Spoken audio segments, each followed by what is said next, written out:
Okay, how is it going, Camille? Now, yes, I see the chat. Good, we are going to wait some few minutes for everybody to connect. Thank you very much for being here today. And let's see, okay, still people are joining.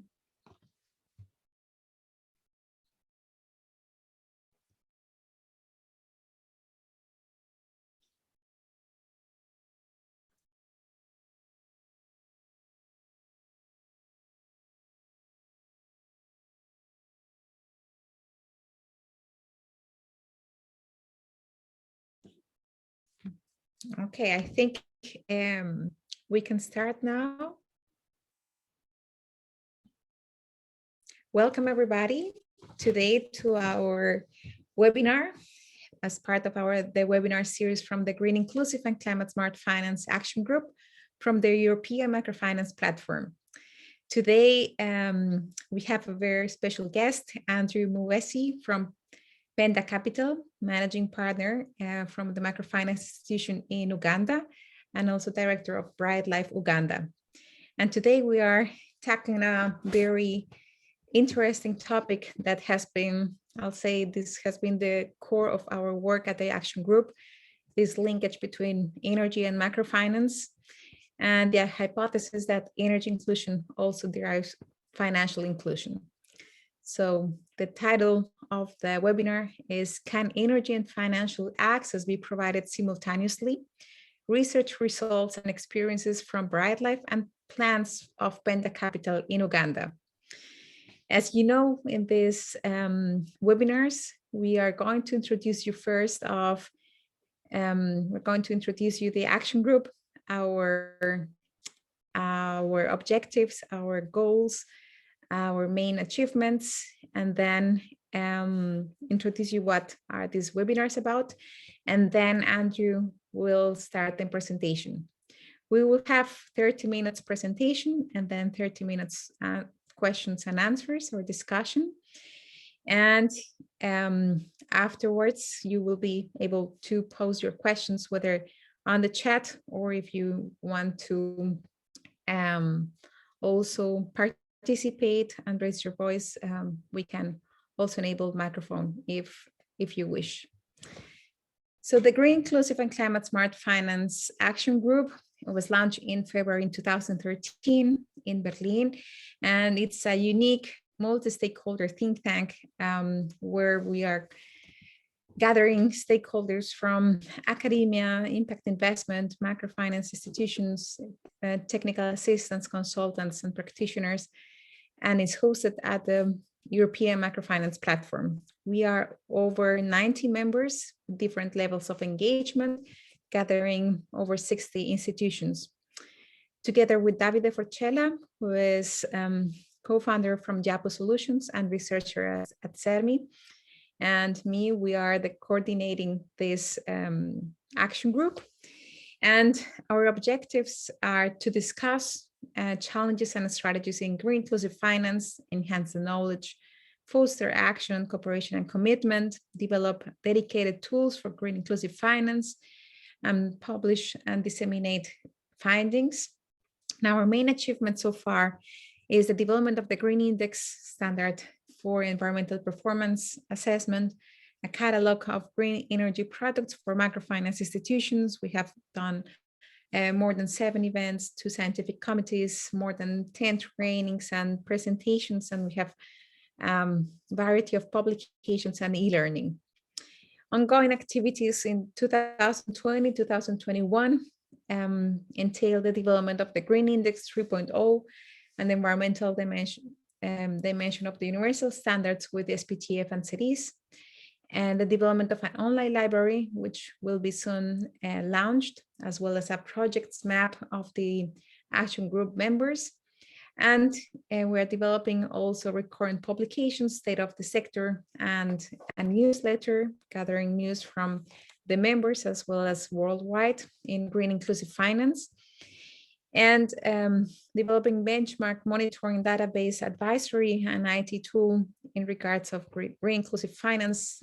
We have this webinar series, ongoing trainings on the green index, and we bring together demand and supply in regards to green finance, microfinance institutions and investors.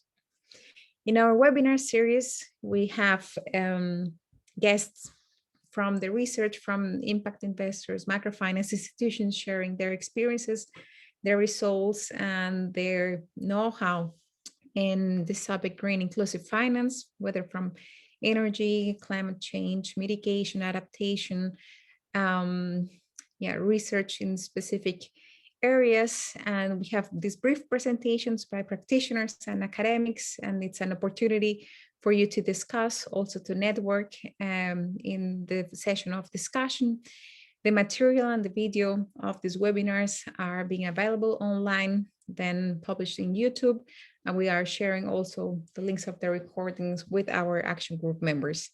We have one webinar every 2 weeks, and everybody is invited to speak. And you can contact us to Joanna from the European Microfinance Platform, or to us directly if you wish to participate. So with this brief presentation, I give you, Andrew, the virtual floor for your webinar. And you have 20 minutes until 4:30 p.m. And then we will have 30 minutes discussion. So the floor is yours.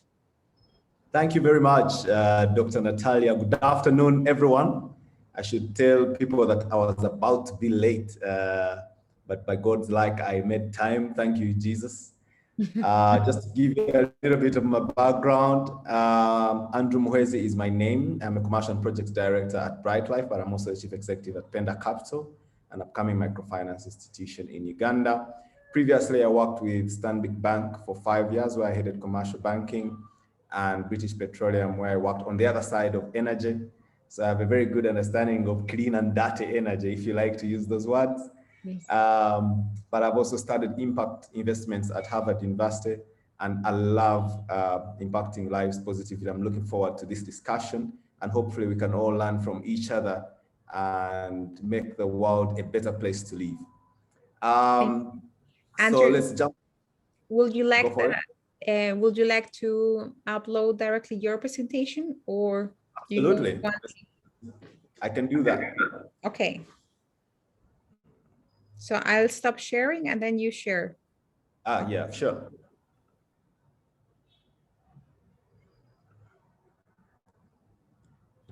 All right.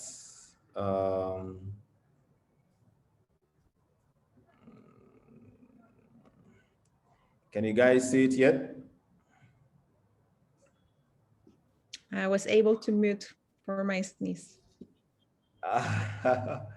Okay. Can you see my presentation yet? Not yet. Okay, so go for it. Okay. All right. You must be able to see it now. No. No, but you have the right. Yes, I do. You can go ahead and present and share yours. That's fine.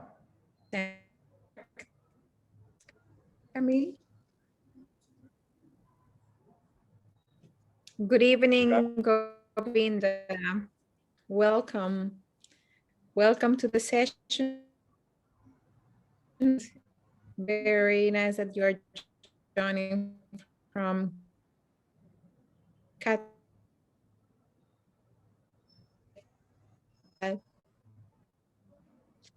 there is already 36 participants from very different countries. I see also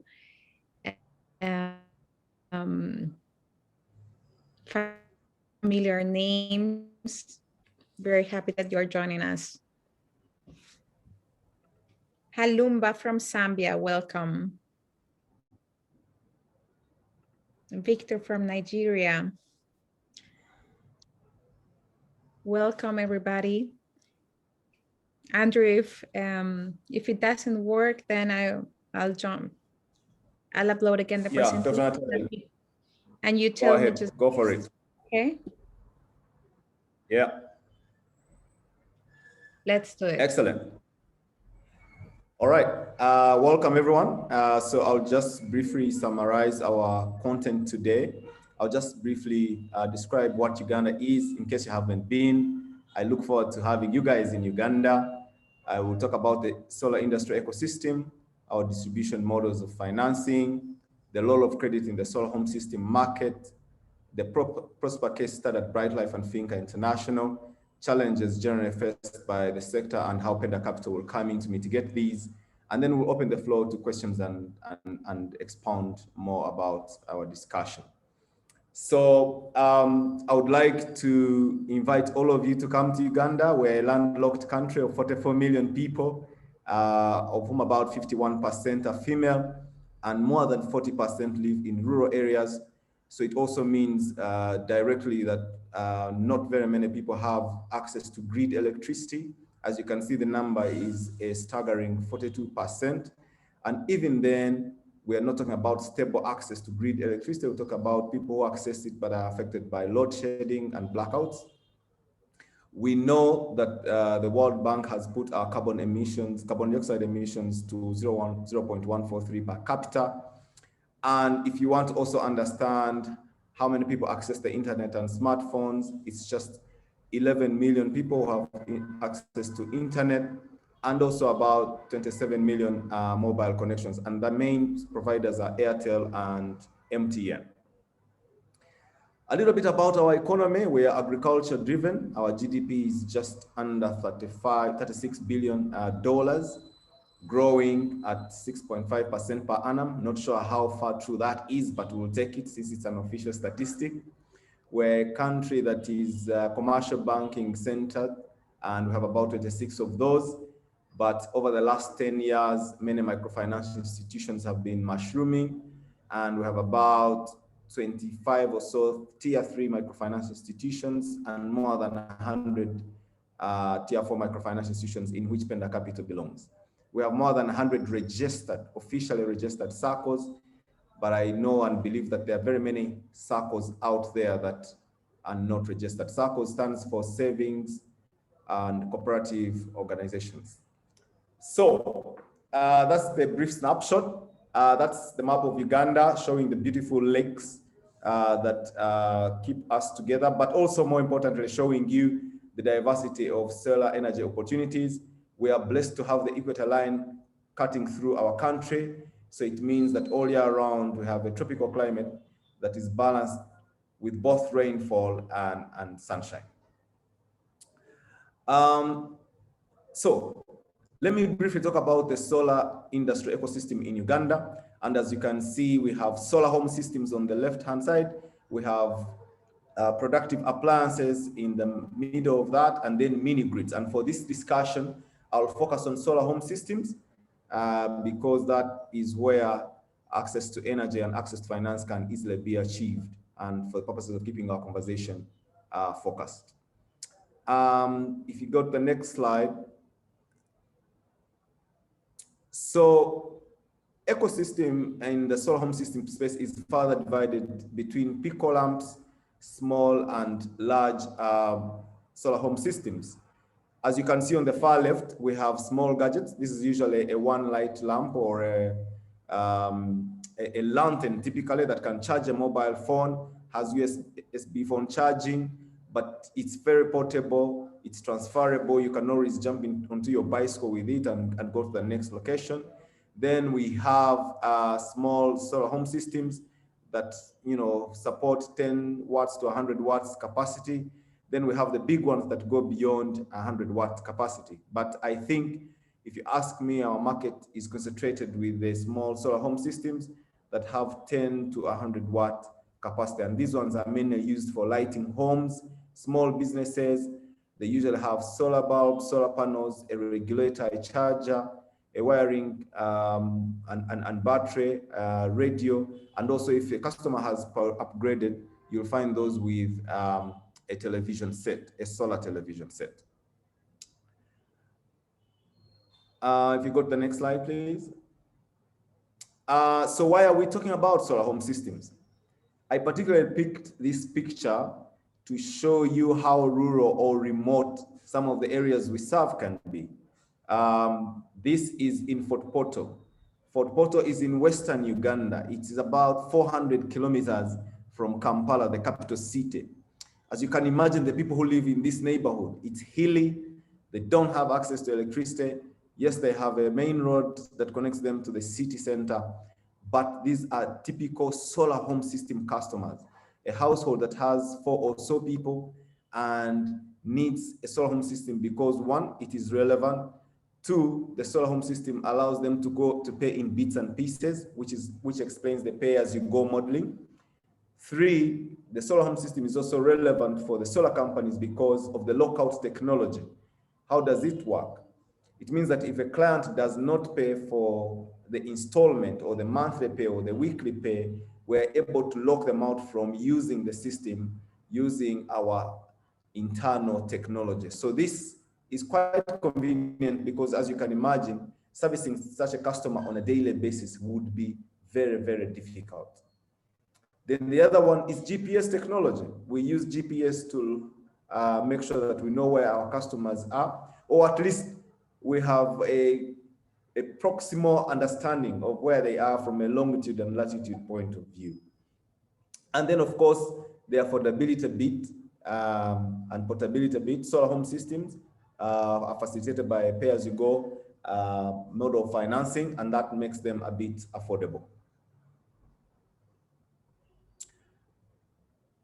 So several businesses are exploring different distribution and financing models. I'll start with BrightLife.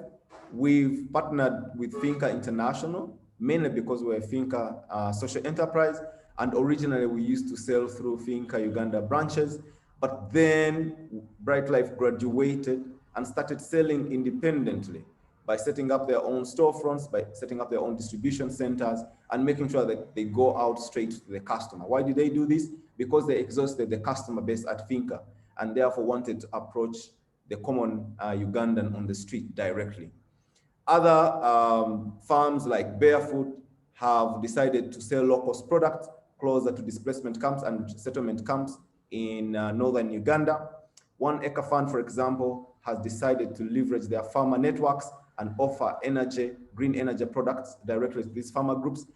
So as you can see, different organizations or solar companies have devised different models that suit their organizational objectives, but also their capacity. Some will link or incline to farmers, others to circles, others go mass like BrightLife, others will try and pick out a different type of solar product or focus on mini grids. So it depends on the organizational objective and what they hope to achieve.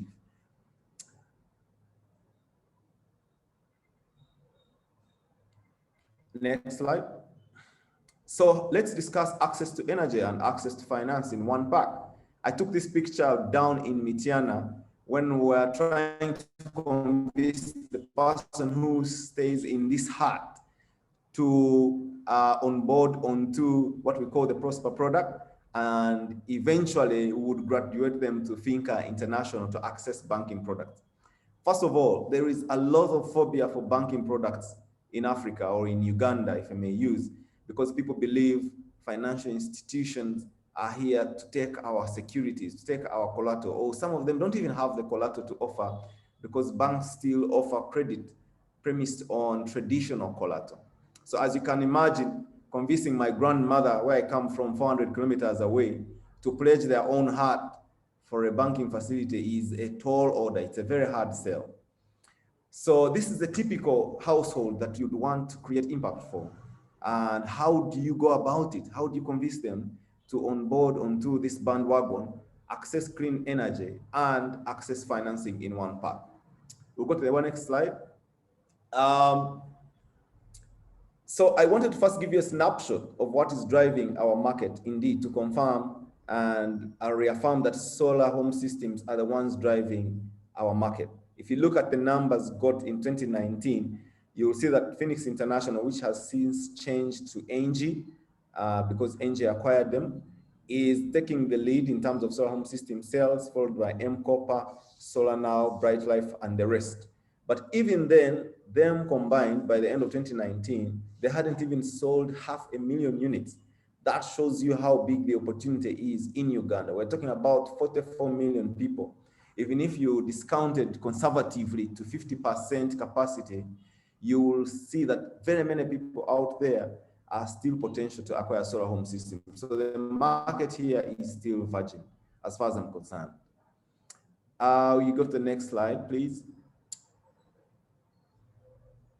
So how do traditional energy loans work, and how they differ from the pay-as-you-go model? Traditional energy loans are typical loans that a microfinance or a commercial bank offer when a customer walks into their premises. Let's say, for example, I run a small shop. I turn over maybe $100 per day or per month, and I have heard of a solar home system and I would like to buy it. What these microfinance institutions used to do is that you walk into your microfinance institution, they will analyze your turnover, look at your credit scoring, and then offer you this solar home system.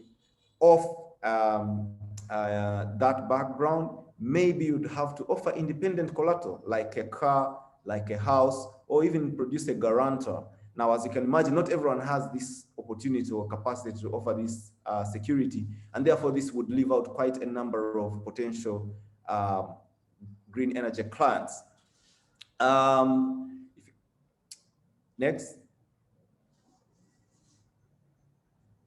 Now, the credit risk for clients who have no secondary collateral is typically too high. This is a picture from Masindi in central Uganda. This is what we needed to maneuver to reach one of the clients we wanted to visit who had acquired a solar home system. So you can imagine, if this is the kind of client who is going to have to take such a facility, it is a big, hard sell for them to appreciate that they have to get this facility and then keep taking money to the bank on a weekly basis or on a monthly basis. It's very inconveniencing. It is not convincing at all. So credit risk for clients who have no secondary collateral is definitely higher. And this model is also a bit exclusive. It favors clients who are already existing with the microfinance institution. And it is also negatively affected by the traditional phobia for financial institutions. Going to the next slide.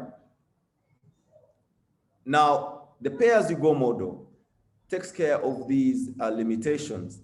This is the lease-to-own model where a customer makes a down payment and pays the balance over a period of, say, 18, 19, 24 months, 36 months, depending on the organization. To the right side, you see a solar home system from BioLite, and BrightLife sells it for 500,000. That's the cash price, but the customer has the opportunity to get this solar home system on a lease payment plan. So they pay a deposit of 50,000 shillings, which is almost like, I would say $20 or $15. And then they will pay daily or monthly or weekly, depending on what suits their cash flow. And over 19 months, able to conclude the payment for this solar home system. Now, with this solar home system, they're able to get, for example, 4 lights. And for this particular solar home system, one of the lights has a security sensor, which is very, very unique in traditional locations where you want to guard against thieves or anyone who would tamper with your business long after you have gone to rest. Now, our sales agents make about 20,000 shillings, which is again about $10 or $8 for every sale they make. But they also make a lot of money when their customers pay per month at the end of the month when they make subsequent payments. That's the long and short of the pay-as-you-go model. Now, if you compare the two, you'll notice that this is more convenient because the customer is able to pay whenever they have the money, whether it's on a weekly, daily, or monthly basis, and they pay off mobile money, which is on their smartphone. And therefore, we don't have to run after them to say, hey, you haven't paid. Where is this money coming in? When are you going to pay up? We need to run out with our solar home system. And because of the lockout technology I talked about, they are therefore not able to access solar energy if they have not paid, because the system will automatically lock you out. Next slide. So what are the advantages of the pay-go model? easier to manage and available to every qualifying individual. Mobile money payments are very convenient. The opportunity is big and scalable, like I talked about a while ago. Installment payments are very convenient for clients. And some of the systems we sell, especially from BrightLife and Amped Innovation, are upgradable and transferable. Upgrading meaning that you can add a solar television set to this solar home system and change your life overnight. You start watching TV, you're having access to clean energy, you have light for your children to do homework. If you have a small shop, you can work longer hours. You have eliminated the use of kerosene at your home, and therefore you're not exposed to toxic waste.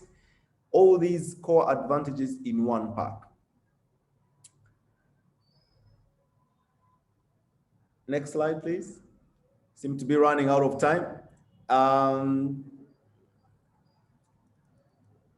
So how did the Prosper case study work? In the Prosper case study, we decided that we were going to onboard customers first on the BrightLife side, and then eventually graduate them to FINCA Uganda. We said, you need to buy a solar home system for 12 months, pay for it for 12 months. So on that phase, you call that phase the light up phase. You buy a solar home system for 12 months. After you have paid, we'll give you a rebate, 20% rebate, as an enticement for you to open a bank account at FINCA Uganda. After you open the bank account, we'll use the credit scoring for overpayment for your solar home system to graduate for what we call a FINCA Easy Loan. How did it go? Next slide. This is the summary of how the product was packaged. Customer is still able to pay in bits and pieces. They make an initial deposit, they pay for 12 months. Next slide, please. And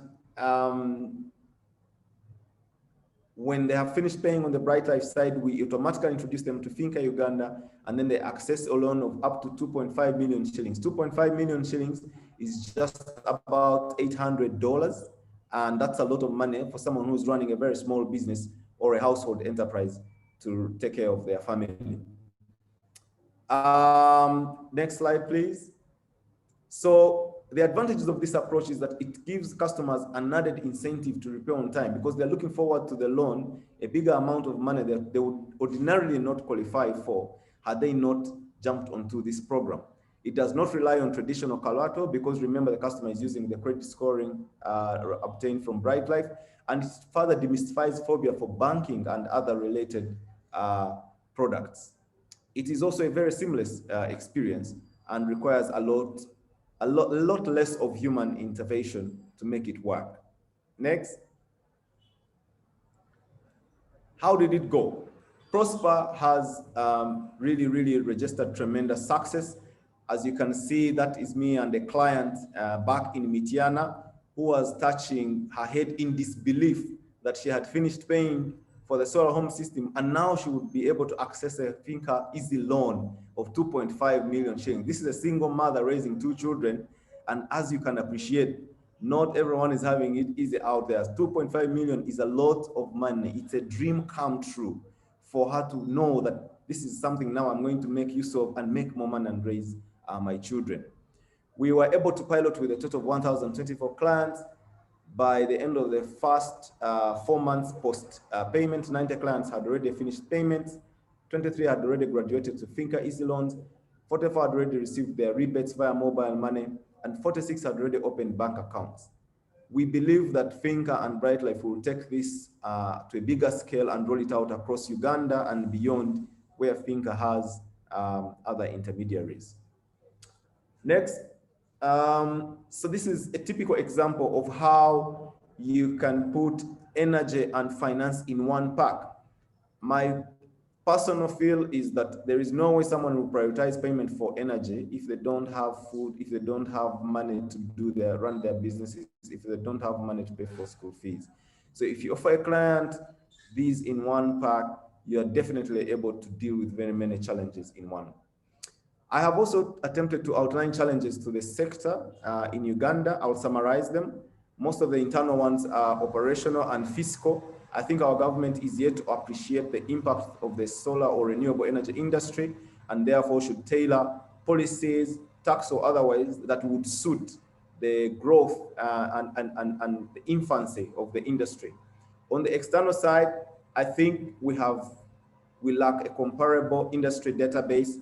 We lack adequate finance, tailored finance, tiered finance for our solar companies that are coming up. The cost of coming up is too high, and therefore many of them die before they mushroom. And then we also lack a measure of standard performance indicators. Are you going to measure solar companies based on turnover, based on impact? I know Google has demystified this and tried to introduce some performance metrics, but how can we standardize them at country level? Next slide, please.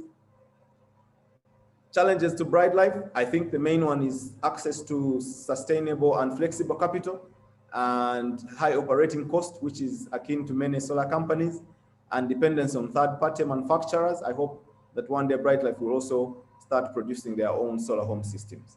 And then poor quality products are those that come onto the market and somewhat distort the market. So when you set a price for a high quality product, you struggle to convince customers that you deserve the right price. Let's go to the next slide. Support required by Mfis to build green products and finance. I think the main one is advisory, research, and technical support. We need to build data. We need to build informed, tested data that we can build products and packages that are relevant to communities in which we operate. And this will take time, but it's a necessary evil. We need accelerated innovation in both green products and also green energy finance products, so that we stop offering traditional products and come up with products that are flexible and relevant. We need specialist and catalytic local currency debt financing for solar companies, so that you eliminate the FX exposure, but more importantly, it's long-term and sustainable. We need to provide cloud-based facilities so that companies can access data, information that is necessary for them to build credibility and proficiency across different aspects of the business. How will Penda Capital attempt to mitigate this? I think for us, what we are going to try and do is, one, undertake research, and we are proud that we are going to start in a couple of weeks to research about how we can put all these products in one pack. How can we give a potential customer a solution on water, on agriculture, on energy, and still give them money that is focused to solve these problems? We are going to be patient. We're going to build hypotheses and test them. We don't want to rush. You sometimes can rush and get quick results, but they're not sustainable results. So we're going to try and build things and models that are relevant to the markets in which we operate. We're going to tailor products, and for us to do that, we must have creative financing, creative catalytic financing that is tiered, long-term, and focused on the communities that we want to serve. Thank you very much for listening to me. With that, let me give an opportunity to Natalia to open the Q&A question session, and then we can learn and share more. Yeah, thank you very much, Andrew. And still very good to see your plans also combining the research and results that we are going to have from the Impact R project. I see that we have several questions that have been gathered in the chat as well as in the Q&A box. I will start with the Q&A before, and then coming back to the chat. The first question is from Raghuram Bodupali. Did you find any evidence that providing finance for renewable energy and livelihoods together leads to sustained use of renewable energy over a longer period?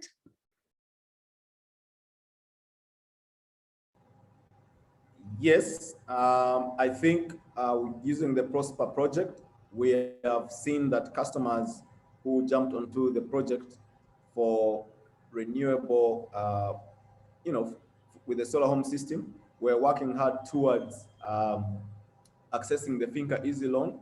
And in a way, that was the motivator. And therefore, as they paid for the solar home system, they were actually using it at their homes. And most of these that we have visited have testified that their lives have changed overnight. Someone doesn't believe that they have light of about 15 lumens in their home, and they have been paying over 12 months and now can use that experience to access a FINCA easy loan. It's mind-boggling, but it's real. So I agree that we can do further research on it, but I agree that if these products are put in one package, they definitely will enhance access to clean energy, use of clean energy, and access to finance. Yeah, I think usually what we have seen from the microfinance institutions is the other model. So first they are clients and they have they go through a cycle or several cycles of loans, and then they when the microfinance institution integrates their energy loan, they can apply for such a loan. And you have like on the opposite from energy, not energy inclusion, then to financial inclusion. And Raghuram, are you referring not longer period? How do you have a specific time frame, or is your interest in regards whether there has been an impact assessment study? Yes. If you would like to share. Yes.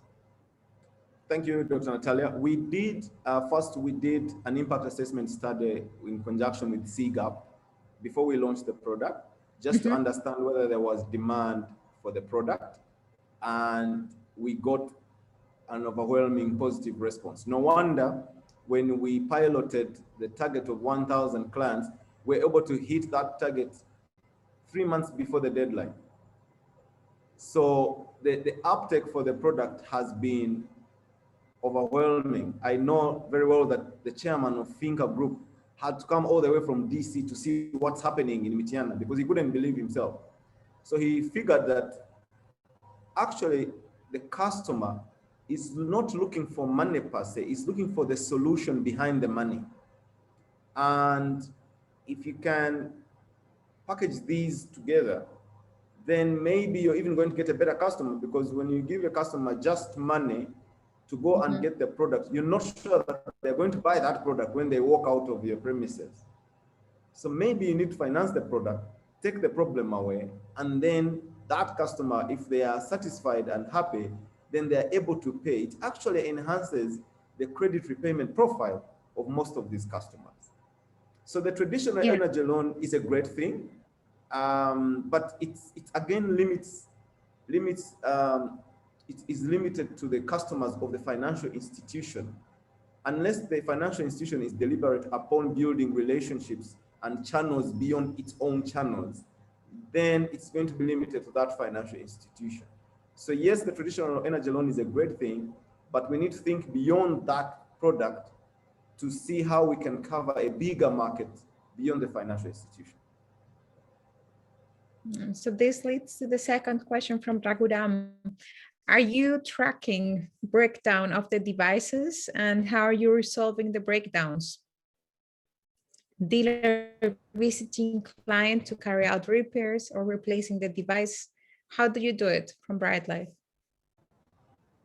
Great, thank you very much for that question. So our products come with a 2-year warranty. We assure the client that across the first 2 years, if your product breaks down, we'll definitely repair it or replace it if it gets faulty, or if the battery is not functioning, we will definitely replace it. That is our customer promise. That is our commitment. Does it happen? Yes, but it doesn't happen every day, because the products we sell are Lighting Global certified, and it's the manufacturers have a reputation to protect, so they also don't want us to recall on the warranty all the time. But it happens, and that's why BrightLife has been setting up service centers across the country. We have 4 service centers, and what they're trying to do is to make sure the customer doesn't have to send the product all the way to Kampala, which is the capital city, for it to be attended to, but rather build a team of proficient people in the local household who can deal with the issue as and when it comes up. Some of these issues can be dealt with at a local level, some of them can't. So we simply replace the product and take the faulty items to our center, operational service center. So yes, that's part of the job. It's not the most exciting bit, but it's part of the job. That's good. Andrew, here we have Peter Marchetti from FTL in Nicaragua. And Peter, I see that you have 3 comments. I think it's the same, it's like the same line, your question. What is interest rate in your green capitalization model? And Peter, if you would like to participate and tell us about your complaints about Biden's trillion plan, would you like?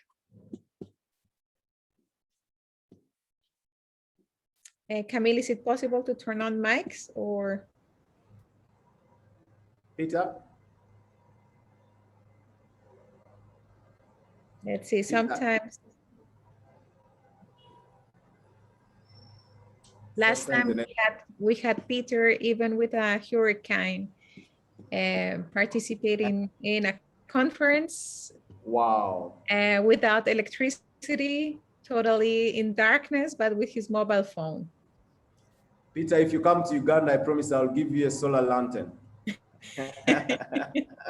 He's here with us, Peter. But the cost of the air ticket might be too big for the lantern. We hear you, Peter.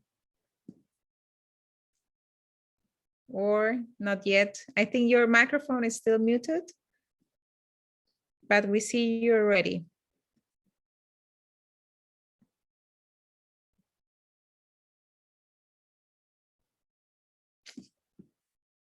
Not yet, but I will read while you solve your microphone. I will read your comment. Not even 1% went to micro enterprise in Biden's trillion plan.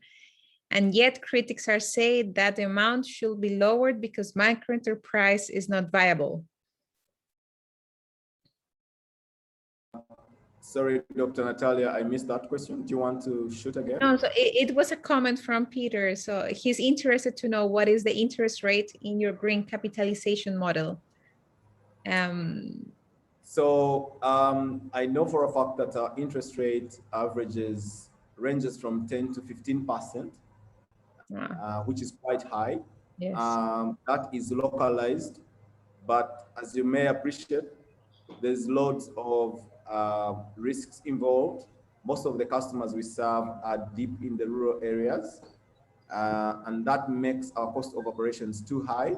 And when the cost of operation is too high, you definitely pass it on to the client, because most of the product that we sell are price fixed, and not every enterprise out there is donor subsidized or investor finance.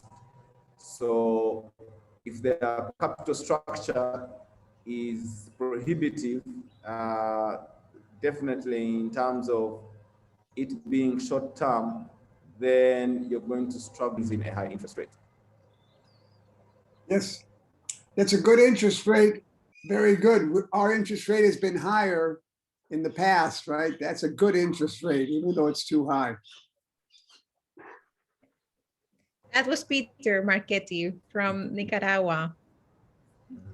Andrew, so still you have even better interest rate than in Nicaragua, just as a remark. Yeah, but I wish it could be even better. That's right. Yeah. Peter, did you want to say one word about your complaint? We can go with the next. Okay, maybe, you know, you have a wonderful financial model here. I really like the structure of it, especially the repairs and the replacement. It's a great model, right? But what you need is access to green capital, right? And you need access to green capital that takes into account all of this. And that's what we have to work together at, because in general, there's all kinds of money flowing into big enterprises, big banks at this point for green microfinance, right? But the real impact on a global level is going to get to the majority with this, right? And so I just think we need to work together on this. I'm very impressed with your model. And there's a struggle. There's a huge debate going on in the US. Should that $2 trillion, should more of it go to small enterprise? And this is a struggle we have in this industry, to say that green microfinance can do the job much better than the other microfinances from the big banks, right? Yeah, would you agree, Andrew? Yes, I very much agree. I am open to working together. Peter, I've seen your comment about working together, and I'm very happy to have a conversation beyond this. But yes, I know that there is an argument that this can even be better. The model is getting better by the day, but I know we can even do much better. So your comments are very welcome, and happy to link up with you beyond this, and we see how we can further the discussion. Okay, good. Thanks, Peter.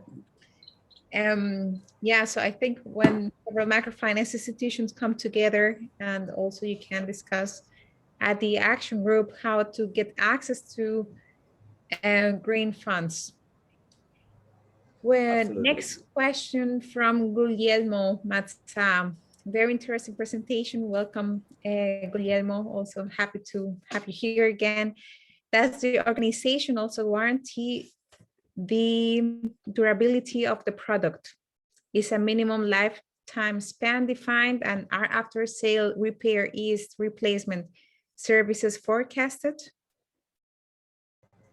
Yes, the minimum guaranteed lifespan is 5 years. The manufacturer gives us 6 years, but we tell the customer 5 years because different customers handle the products differently. But also it comes with a 2-year guarantee, like I mentioned earlier. So anything that happens within those 2 years, we can deal with. Anything beyond 2 years, the customer can be supported to deal with. After sale services, yes, we guarantee after sale services. We do repairs, we replace if any device is faulty. So that is all on the organization. Thank you. So I think this is the same question from Sola Olaniyi. What is the lifespan of BrightLife products, and will the solar home system be sustainable? I guess if you have also pickup services for damaged devices or after the life cycle has ended, how is it? Sorry, Dr. Natalia? Yes, do you hear me? I missed the last bit. I think there was... So the question was if are the solar home systems sustainable? And I guess it's also a question in regards to the life cycle assessment, like if, or how is the life cycle of the systems if you have pickup services or waste management of the systems? No, I think the solar home system is sustainable. I have seen customers use these products beyond even 5 years. This product, fortunately, is portable, it's transferable. You can move from one location to another. And if you handle it very well, you can use it beyond 6 years. And the other bit beyond sustainability that I want to talk about is affordability. Customers are paying almost $10 per month, or just about $8 per month. That is much lower than what you would pay to our national provider of grid electricity. So the product is very sustainable in this market. Okay. And the next one, Lucia Spaggiati from MFR. You had also a comment in the chat box, Lucia. I think it was, I hope, Andrew, you can also see it about a report that it's going to launch very soon. But here at first, let's go to your question. Andrew, thank you very much for this interesting presentation. This is Lucia from rating agency MFR, and may I kindly ask you, from your expert field view on the following: how could the assessment of the client repayment capacity be improved in some way, as opposed to current focus, maybe more on locking the panel as a warranty, given the model of agents turning over with some frequency and the objective cost of building the capacity and doing that assessment in remote rural areas? Thank you very much, Lucia. This is a very good question. Obviously, we would love to do more of client assessments. But guess what, Lucia? We're talking about a client who is 40 kilometers from your service center, a client who has potentially not gone to school, a client who just has 5 children and maybe 3 cows where they of which they milk, and they want to take this milk to the dairy in the evening and make maybe 10,000 Uganda shillings. A client who has a small shop and they spend half the time in the gardens and they come back in the evening to run the shop. The challenges of doing a detailed client assessment are real. Number one, logistics required. Number two, remoteness of the area. Number three, the cost of doing the analysis. Remember, we sell these products through our sales agents. Now, our sales agents, we train them on how to assess the client, and I can tell you 50% of that is gut feel.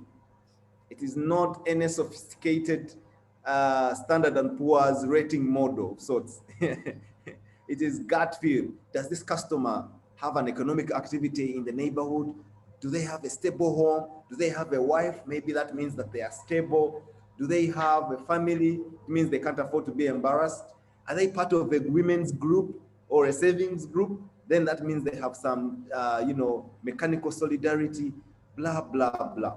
If we ask the agent to do all the detailed analysis, the agent, first of all, will ask us for more money to pay, which already I told you that the returns on these solar home systems is almost non-existent. Most of these solar companies have never broken even 5 years into the business. So we have a typical kind of client assessment process that is a bit laissez-faire. We have a contract form which takes care of a few metrics, but also when our customer excellence team at the point of onboarding the customer, call the customer, they try to sense check and see whether there's an economic activity, whether they have a GPS location that has been filed, whether we can trace them in the event that they are not paying. So we're trying to focus more on having a good balance between advanced client assessment and rehabilitation. And it's a very tricky balance. I can't tell you that we've done very well, but if you go all the way to becoming too complex at the start, you will not make a sale. And yet you need to make sales and impact communities positively. So I wish I could have a detailed conversation with you maybe after this discussion and pick some lessons from you. But where we are seated, I can assure you, it's one of the most difficult things, one of the most difficult balances to achieve. Andrew, we have only like 5 more minutes. Maybe we can go 5 more minutes beyond, so 10 minutes, because we have several questions over here. I think they are very, very short, brief to answer. Do you have any statistics of jobs creation along the value chain? And if yes, where exactly? Distribution. Yes, we have more than 200 sales agents across the country. Sales or Can you hear me? Yes, 200. We have more than 200 sales agents across the country. We have 50 permanently employed individuals, and we create more jobs as we recruit more agents. And we hope that at the end of the year, we'll have about 500 sales agents across the country. Okay. What would be your advice in managing loan recovery within a country where there is no government will and authority in remote areas? From Freddy. Just use technology. Use technology and rely on it as you go. Absolutely. Okay, good. How, from Dennis Rukondo, how is that you manage quality assurance of products deployed of credited to client? We are deliberate about the manufacturers we choose. We've chosen BioLite and Amt Innovation. These are certified by Lighting Global, which is the international organization that certifies credible manufacturers. Mm-hmm. Okay, I understand the call for flexible fitting green finance. That's from Rick. Recent years, we saw quite some capital being poured into solar home systems providers, mostly growth capital. has been an undesirable development, for example, with Mobisol's fall and the disruption of venture capital money brings into the markets? Yes and no. So yes, because it's very important to structure capital along the needs and growth plans of the organization. And I think the Mobisol case is a typical example of how much money can distort your plans and take you off tangent, which is why I talked about very well structured, tiered, long-term growth capital. Mm-hmm. Investors, donors, and everyone who is sinking money in the organization must relate and appreciate what needs to be done to realize these returns. If there is a mismatch at any one point, something is going to go amiss. So I agree with you.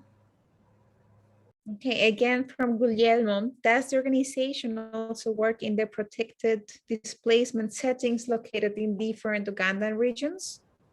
Yes, but we try to only go to those that have been subsidized by specific donors, which is a challenge again for solar companies who can't afford to go there because of the logistical challenges.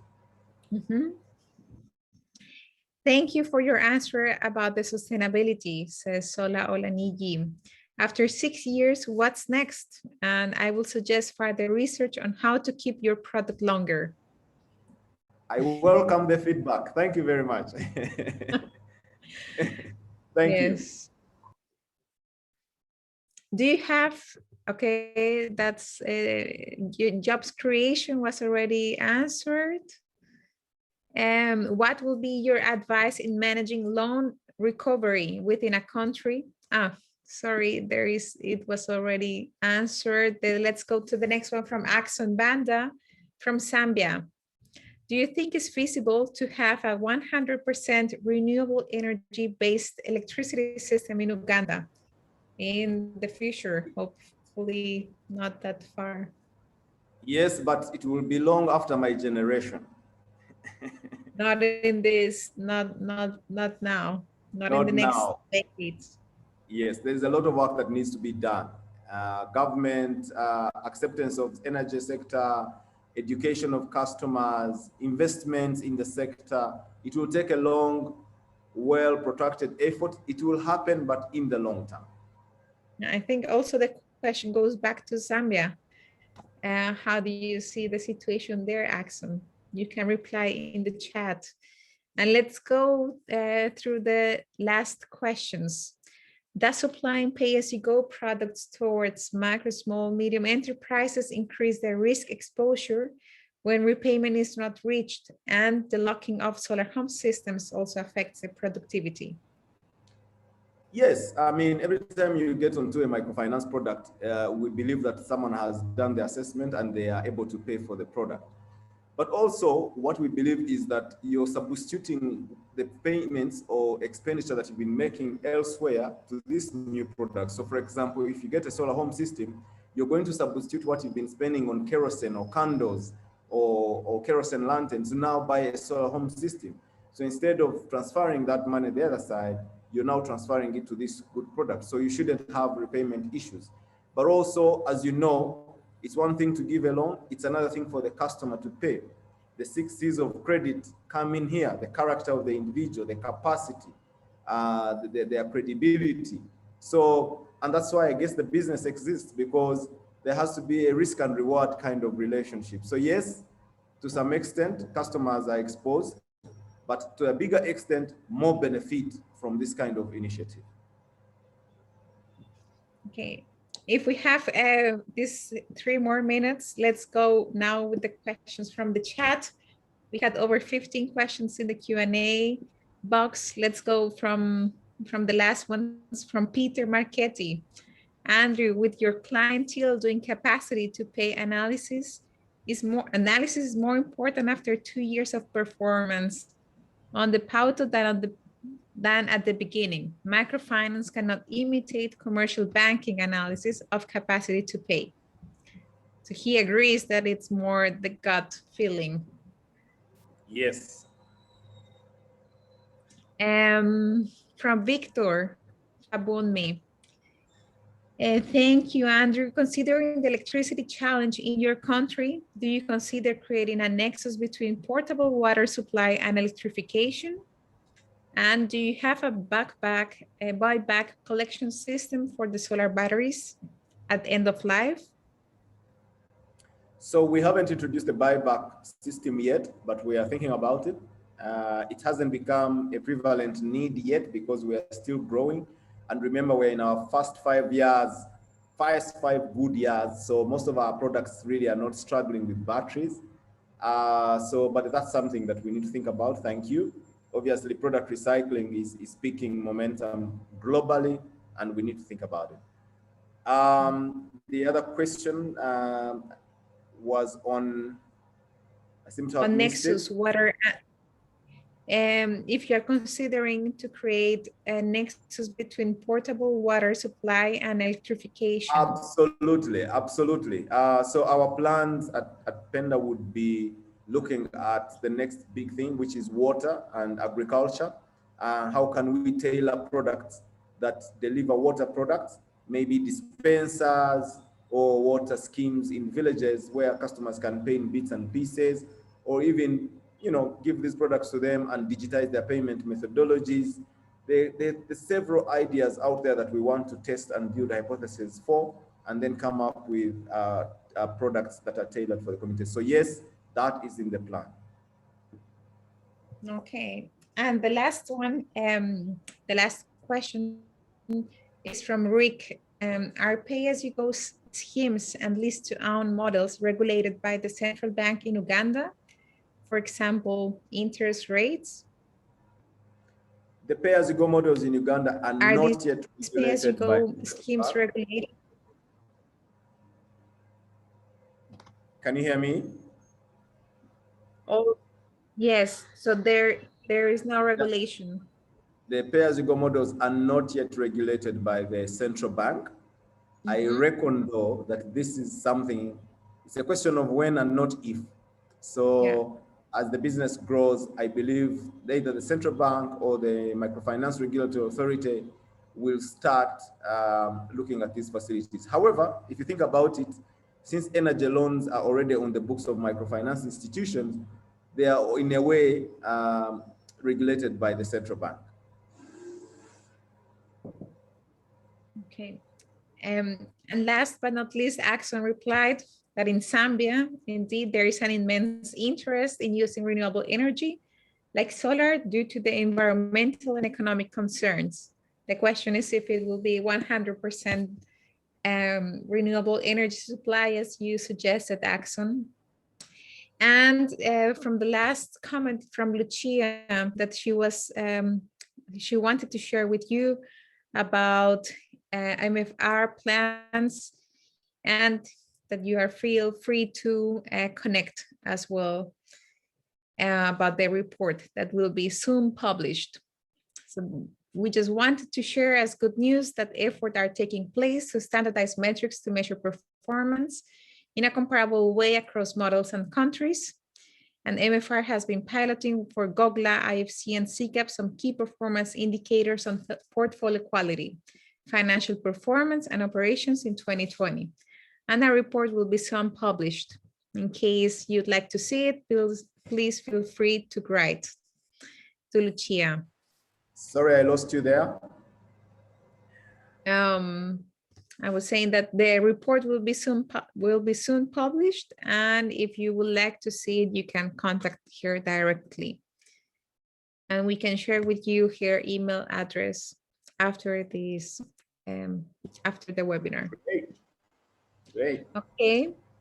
Thank you very much, Andrew, and thank you very much for all participants that see that everybody stayed until the end, even 10 more minutes than planned.